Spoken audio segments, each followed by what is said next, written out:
Chers frères et sœurs bien-aimés, aujourd'hui, je souhaite partager avec vous une vérité réconfortante tirée du livre des Éphésiens, chapitre 4, verset 32.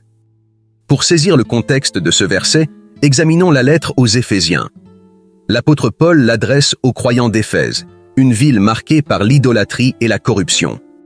Paul encourage ses croyants à vivre selon leur nouvelle identité en Christ, rappelant l'amour inconditionnel de Dieu, sa grâce salvatrice et la puissance du Saint-Esprit.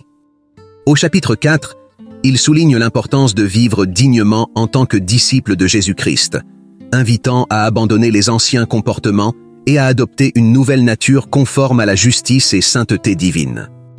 Le verset 32 se dévoile ainsi.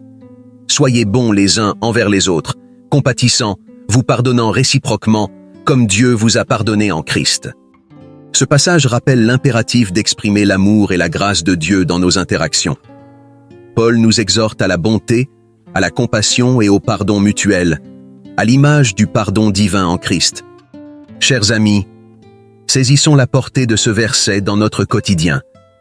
Dans un monde propice à l'égoïsme, à la rancœur et à l'amertume, nous, disciples de Jésus-Christ, devons incarner son amour et sa grâce. Être bon signifie adopter des attitudes bienveillantes, serviables et prévenantes.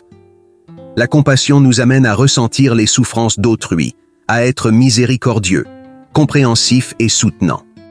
Le pardon réciproque, un acte libérateur, nous permet de surmonter offenses et blessures, reflétant ainsi l'amour et la grâce divin. Que l'amour, la compassion et le pardon caractérisent nos relations. Soyons des témoins de l'amour de Dieu dans un monde en quête de guérison et réconciliation.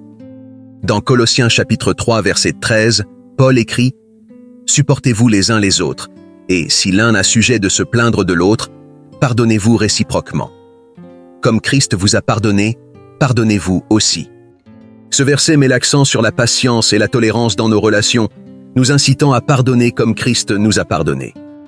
Dans Matthieu chapitre 6 verset 14-15, Jésus enseigne « Si vous pardonnez aux hommes leurs offenses, votre Père céleste vous pardonnera aussi. Mais si vous ne pardonnez pas, votre Père ne pardonnera pas vos offenses. » Ces mots soulignent l'importance du pardon pour notre relation avec Dieu, agissant comme un acte libérateur et condition de sa grâce. Dans 1 Corinthiens chapitre 13 versets 4 à 7, Paul décrit l'amour.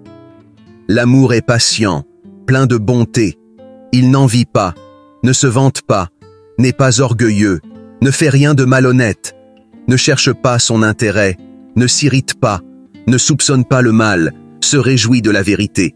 Il pardonne tout, croit tout, espère tout, supporte tout. » L'amour véritable, fondement de nos relations, se manifeste par la patience, la bienveillance et le pardon inconditionnel. Ces versets nous rappellent l'importance de la bonté, de la compassion et du pardon. Soyons des témoins de l'amour de Dieu, canaux de bénédiction et de réconciliation dans un monde assoiffé de son amour. Que Dieu te bénisse abondamment. Amen. Ne pars pas tout de suite, d'autres vidéos t'attendent sur la chaîne. As-tu vu celle-ci? Ah, et abonne-toi. Merci.